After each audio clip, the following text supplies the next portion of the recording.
Halo Sobat Bola Mania, kembali lagi di BRC Official. Ada kabar menarik nih mengenai kebangkitan Persik Kediri bisa runtuh seketika terkena amukan Barito Putra.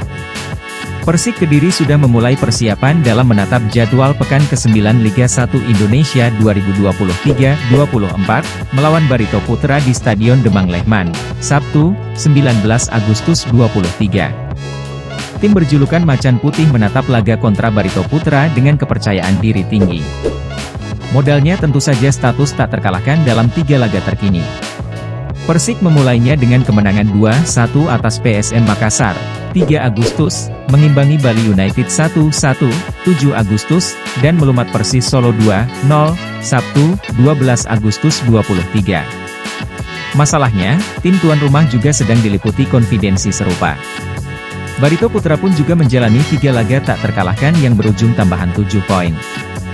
Tim berjulukan Laskar Antasari memulainya saat melibas Arema FC 4-0, 5 Agustus, lalu Dewa United 2-1, 9 Agustus, dan menahan imbang Persib Bandung 1-1, Minggu, 13 Agustus 2023. Barito Putra sedang mengalami periode bagus di kompetisi. Mereka sukses mengambil poin yang sulit di Bandung, ujar pelatih Persik Kediri, Marcelo Rospide. Kendati sama-sama dalam periode positif, Barito Putra lebih unggul dari posisi klasemen. Rizky Pora dan kawan-kawan berada di peringkat 3 Liga 1 2023-24 dengan perolehan 14 poin. Sementara Persik Kediri baru mulai bangkit setelah sempat berada di zona degradasi. Arthur Irawan dan kawan-kawan menempati urutan ke-9 klasemen dengan 11 angka. Sehingga, cukup wajar jika tim Macan Putih tak boleh lagi meremehkan Barito Putra. Mereka kini bukan menjadi tim mediocre alias spesialis papan tengah lagi. Situasi ini membuat mereka dapat motivasi tambahan untuk mengalahkan kami.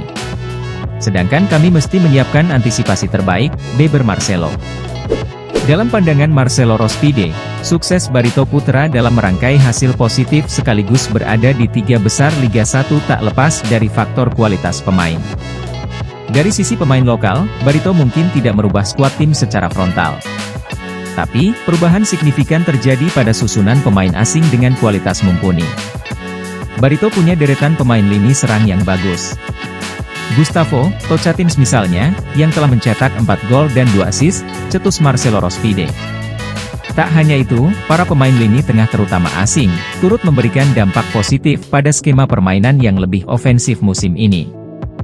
Di lini tengah juga ada Mike, Ots, kemudian Konate, Makan. Mereka ini pemain-pemain yang bisa merubah jalannya pertandingan, sambungnya. Namun, segala perbedaan kedua tim tak membuat semangat Persik Kediri kendor saat menghadapi Barito Putra yang tampik di hadapan supporter sendiri. Nah itu dia Sobat Bola Mania untuk update kabar kali ini, bagaimana pendapat kalian Sobat? Tulis pendapat kalian di kolom komentar ya Sobat dan jangan lupa untuk like, comment, and subscribe.